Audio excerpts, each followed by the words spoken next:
I'm turning the little thing Hold, on. he says hold. We're in.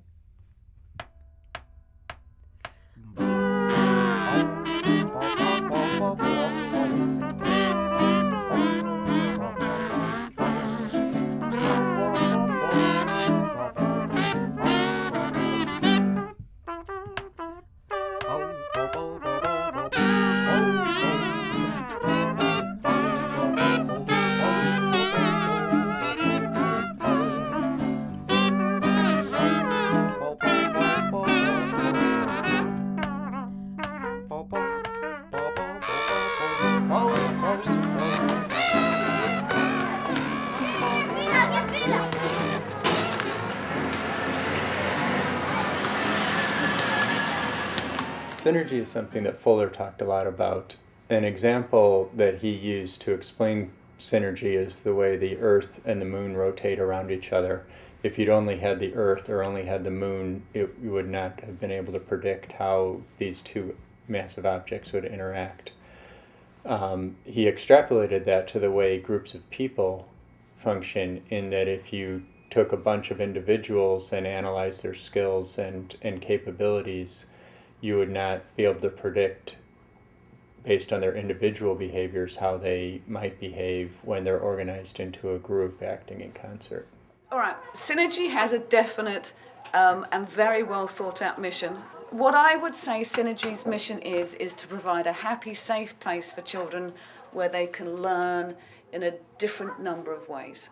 What I want my kids to do is when they go home is to say, guess what we did today? And that's, to me, is Synergy's mission. The students had no problem talking a little bit about themselves and their beliefs. How long have you known each other for? Since kindergarten. Which is about 4 or 6 years. 4 to 6 years. No. It's 4 years. Whatever. I believe in, like, spirits. Like, the tooth fairy might make, like, a big sculpture of a tooth out of the teeth. And, yeah. Things like make houses out of them or things. Or another thing, I think they just keep scrubbing them till they're, like, gleaming white. I like to go to school because they have lots of books and I love to read. The last thing I dissected was a squid. Well, me and Gabriel are really into comics. And I also am into code writing. It just, like, a whole bunch of gas formed the Earth, and eventually little microscopic one-cell things evolved into people. That's it. That's what I think. It seems that the age of science and technology has quickly reached these young minds, but Synergy wanted to bring it back to basics, and that's where Sara Dorrance came into play. In Dorrance's work, she uses only previously used tile that she collects either from used recycling places where they've taken things out of old buildings, or other sources, and broken pottery. She doesn't break pieces so that she can put it in her work or go out and buy new tiles, and that's part of her concept of recycling and reusing things, because the thing that she really is concerned about is the burden that humanity is placing on the earth. And the other way in which she brings that into her pieces is when she does things like maps and parts of the globe. She's trying to get people to see how, even though they're only in this little local place, they're connected to the global ecosystem. And she's very concerned about the way global warming and other pollution issues are affecting the planet. Sara, a prominent mosaic artist from the San Francisco Bay Area, was commissioned to engage the children in the process of making a mosaic.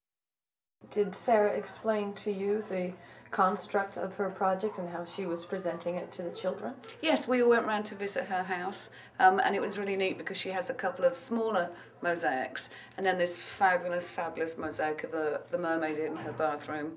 And kids of my age, it works to see something visual. That if you can, they don't really know what a mosaic is, but if you can say, this is a mosaic and you will be making something like this, then they get it. So I think from that point on they were pretty impressed. also the other thing is, which I think Cyrus did most of, is they do like smashing things up. So, you know, that always works. Did the children have difficulty with the no rules rule? Well, they all like to have rules in the beginning because they're so used to them. But that's another one of my little issues. I think we have way too many rules for other people. What did the children think? I was shy. You were shy? Why were you too. shy? Because I never really, like, met a mosaic before, so I was very shy until later on. I was a little bit braver. Yeah, I was a little bit shy too, but when Sarah, the downstairs teacher, she said that we could go to her house sometime, and we did. And after that, we went to a playground, and we saw this big mosaic of the map of the world. I thought it was really cool that we got to do this. First I thought it wasn't going to be that fun, but then at the end it turned out to be really fun.